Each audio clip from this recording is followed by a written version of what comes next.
I don't rule it out. I don't say I'm going to do it, but I don't rule out anything. No, not there. We need that. We need Greenland very badly. Greenland is a very small amount of people, which we'll take care of and we'll cherish them and all of that.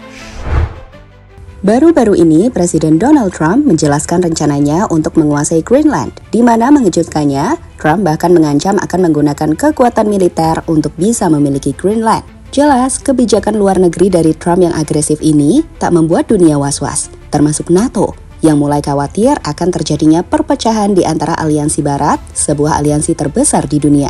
Mereka nggak habis pikir, Trump akan mencaplok wilayah dari anggota NATO lainnya, yang tentu saja bertentangan dengan pasal-pasal yang ada di keanggotaan NATO. Lantas, sebenarnya, apakah tujuan Trump menguasai Greenland? Seperti apa reaksi negara-negara NATO melihat kebijakan agresif dari Donald Trump sejak menjabat sebagai Presiden Amerika Serikat? Apakah ini akan membuat Rusia diuntungkan saat Amerika Serikat berpotensi keluar dari NATO? Mari kita ulas dalam rangkuman berikut ini.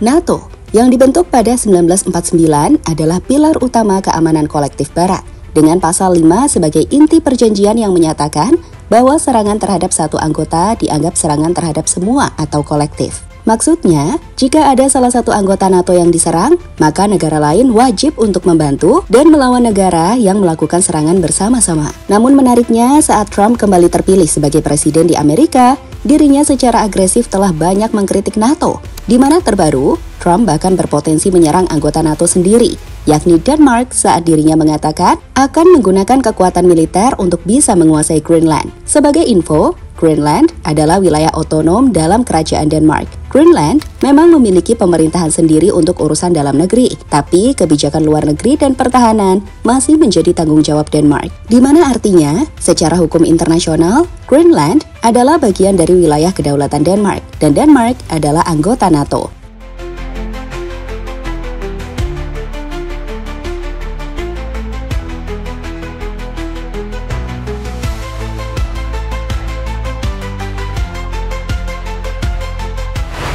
Melihat fakta bahkan Greenland adalah bagian dari Denmark, keinginan Trump untuk menguasai Greenland pun disebut sebagai tindakan yang tak terbayangkan, karena jelas itu melanggar pasal 5 NATO, apalagi rencananya menggunakan kekuatan militer.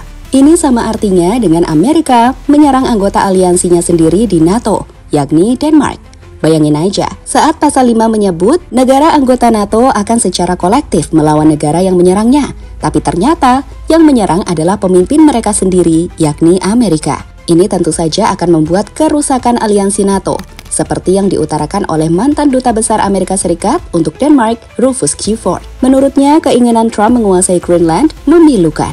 Dan meski Amerika memiliki hak veto di situ, dia tidak akan tahu apa yang akan terjadi selanjutnya dengan aliansi NATO.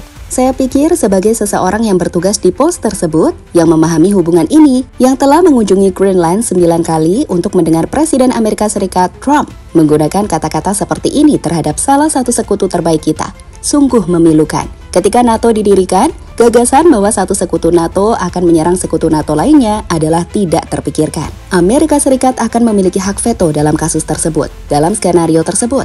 Jadi, Anda benar-benar tidak tahu apa yang akan terjadi.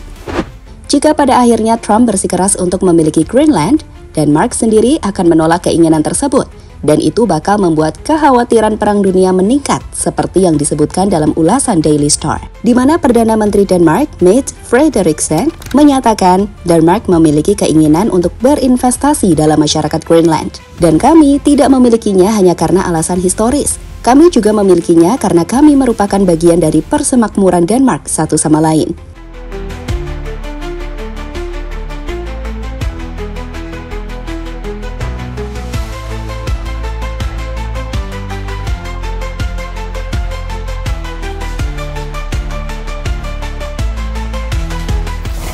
Kenapa Trump menginginkan Greenland? Meskipun memiliki populasi kecil hanya sekitar 56.000 jiwa, namun Greenland ini memiliki nilai strategis dan ekonomi yang luar biasa.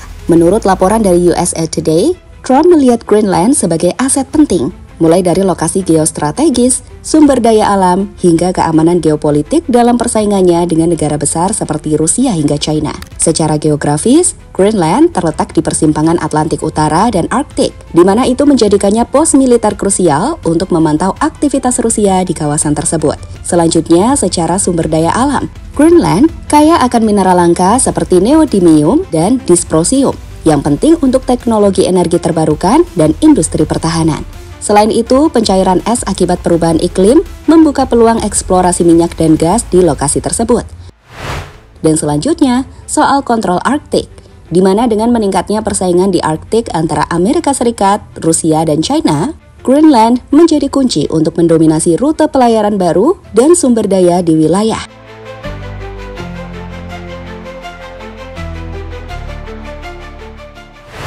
Jika Amerika Serikat berhasil menguasai Greenland, baik melalui pembelian, tekanan diplomatik, atau dalam skenario ekstrim, intervensi militer, Amerika Serikat akan memperkuat dominasinya di Arktik, di mana mereka bisa memperbesar pangkalan Thule menjadi pusat komando militer. Ini akan memungkinkan Amerika Serikat untuk lebih efektif memantau dan menangkal aktivitas Rusia di wilayah tersebut. Selanjutnya, dengan menguasai Greenland, Amerika Serikat akan mendapatkan akses eksklusif ke cadangan mineral langka, minyak, dan gas di wilayah tersebut. Meski begitu, mencaplok Greenland juga akan membuat banyak negara marah. Pengambilan Greenland, terutama jika dilakukan secara paksa, akan merusak hubungan Amerika Serikat dengan Denmark dan sekutu Eropa lainnya. Sementara itu, China yang telah berinvestasi di Greenland untuk proyek pertambangan dan infrastruktur akan kehilangan peluang strategis di wilayah tersebut. Ini bisa memicu respon agresif dari Beijing, seperti peningkatan aktivitas militer di Laut China Selatan atau tekanan ekonomi terhadap sekutu Amerika Serikat di Asia. China juga bisa memperkuat kerjasamanya dengan Rusia untuk menentang dominasi Amerika Serikat di Arktik.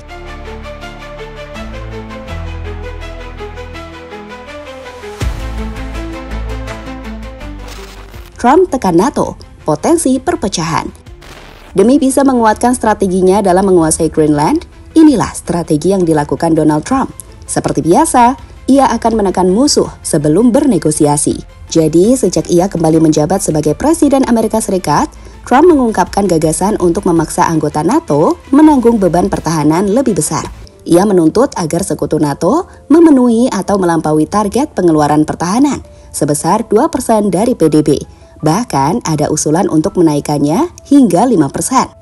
Trump memperingatkan bahwa kegagalan untuk mematuhi tuntutan ini dapat mengakibatkan pengurangan dukungan Amerika Serikat atau bahkan peninjauan ulang komitmen Amerika terhadap NATO, di mana itu tergambar saat Trump telah membahas pengurangan penempatan pasukan dan aset militer Amerika Serikat di Eropa, sebuah langkah yang dapat melemahkan kemampuan militer NATO.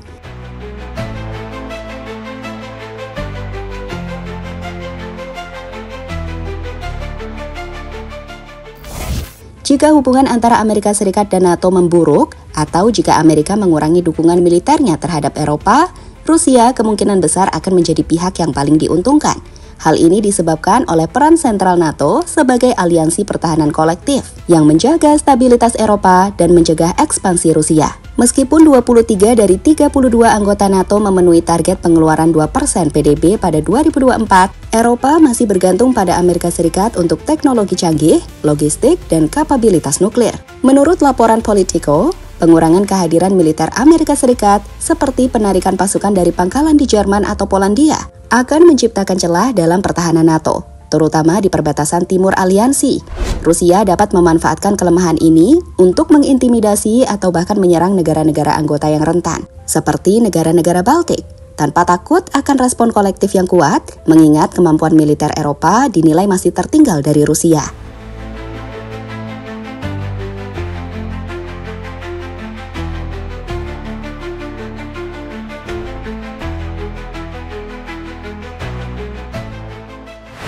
Pada akhirnya, kebijakan agresif Donald Trump terhadap Greenland dan tekanannya terhadap NATO telah menciptakan ketidakpastian yang belum pernah terjadi sebelumnya dalam aliansi Barat. Ancaman untuk menggunakan kekuatan militer guna menguasai Greenland, wilayah otonom Denmark, bukan hanya melanggar kedaulatan sekutu NATO, tetapi juga mengguncang fondasi Pasal 5, prinsip inti yang menjamin pertahanan kolektif. Sementara itu, tuntutan Trump agar anggota NATO meningkatkan anggaran pertahanan hingga 2% atau bahkan 5% dari PDB, disertai ancaman pengurangan dukungan Amerika Serikat, memperdalam keretakan dalam aliansi.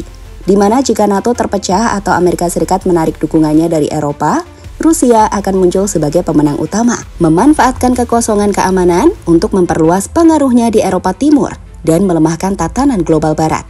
Jelas saat ini dunia menyaksikan dengan napas tertahan, karena keputusan Trump tidak hanya akan menentukan masa depan Greenland atau NATO, tetapi juga keseimbangan kekuatan global. Di sini kita akan menyaksikan apakah kita sedang menuju perpecahan sekutu terbesar di dunia, NATO, yang akan membuka jalan bagi Rusia untuk mendominasi Eropa. Hanya waktu yang akan menjawab. Tetapi taruhannya tidak pernah setinggi ini kan?